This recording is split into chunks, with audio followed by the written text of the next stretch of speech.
Nate the Great and the Big Sniff by Marjorie, Weinman, Sharmat, and Mitchell Sharmat, illustrated by Martha Weston.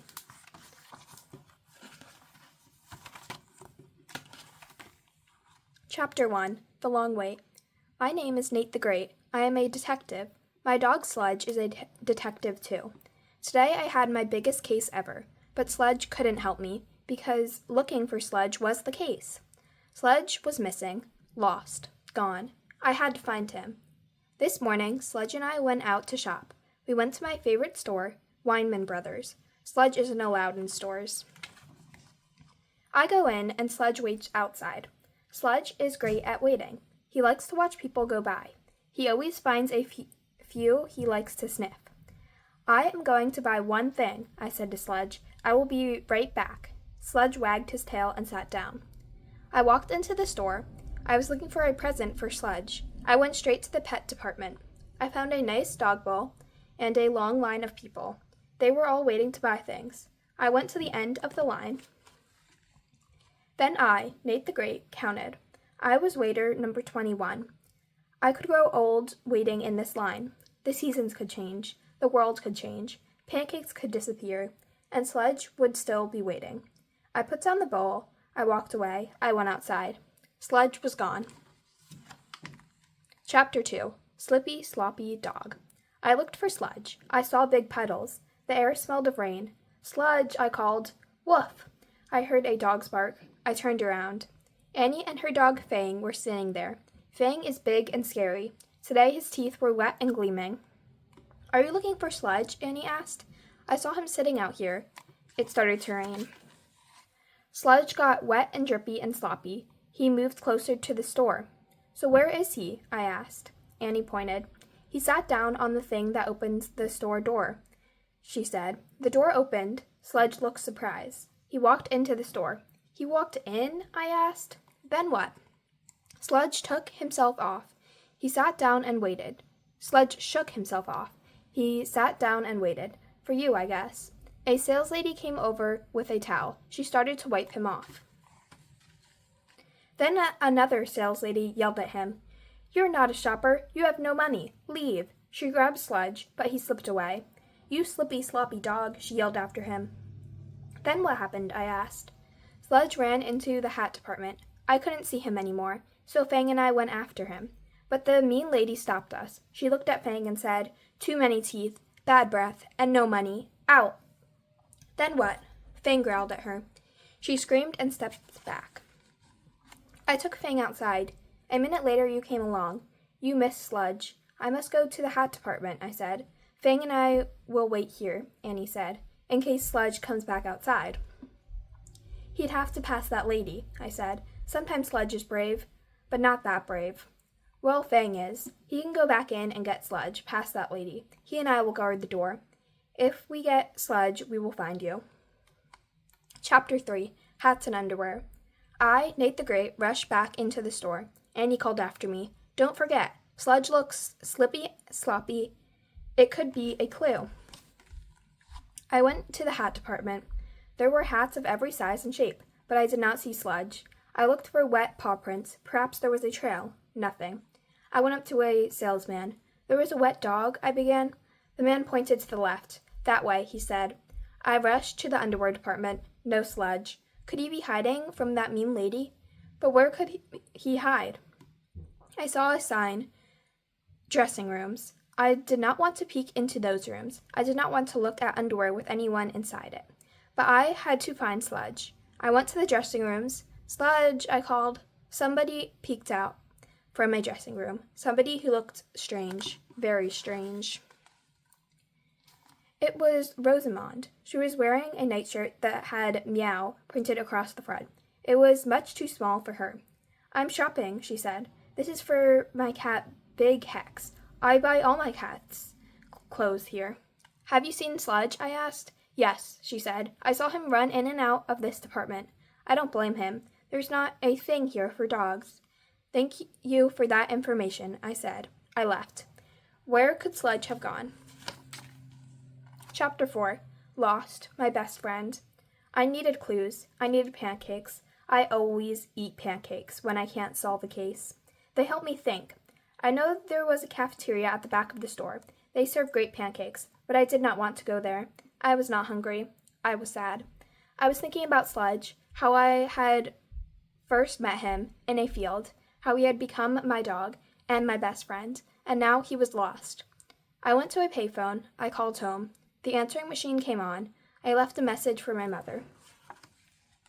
I hung up. Where should I look next? In this big store, who would know where Sludge might be? Of course, I, Nate the Great, rushed to the Lost and Found department. Chapter 5, On the Run. I saw somebody I knew. It was not Sludge. It was Claude. Claude spends a big part of his life in Lost and Found, the lost parts. Claude is always losing things. I went up to him.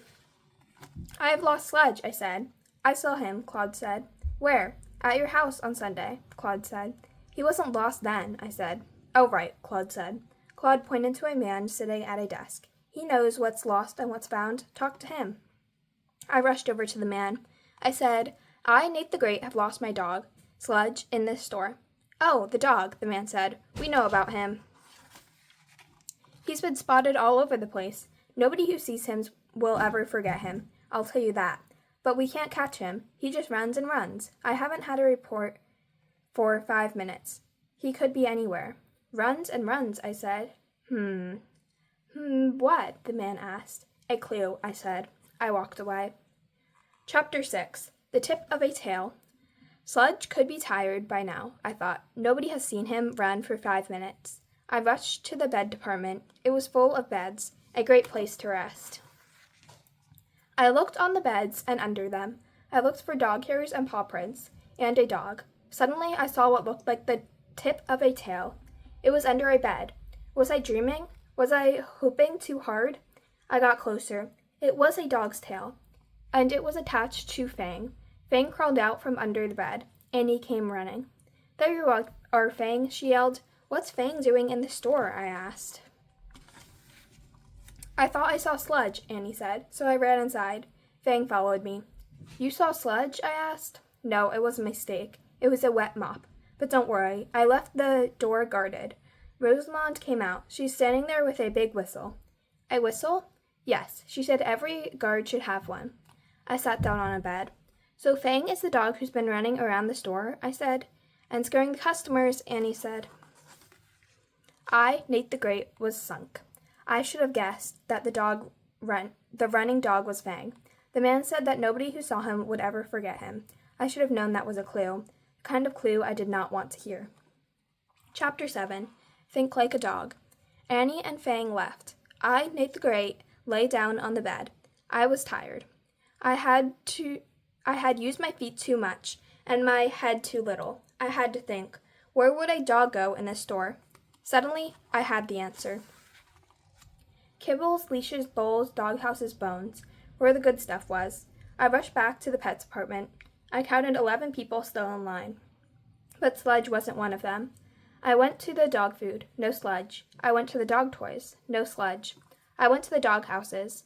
Maybe Sludge would be asleep inside. I looked in every one of them. No Sludge. Maybe Sludge had been here and left. I walked up to the head of the line. Excuse me, I said to the man behind the counter. I'm in a hurry. I am on a big case. I am looking for a wet dog, a slippy, sloppy dog. A slippy, sloppy dog, he said. And it has a tail, right? I nodded. Fur? Of course. And it barks? Yes. The man chuckled. Nice try, he said. But if you want to buy something, you have to go to the end of the line. I remember you when you were number 21. I, Nate the Great, walked away. I sat down on a dog mat. This was my most important case, and I could not solve it.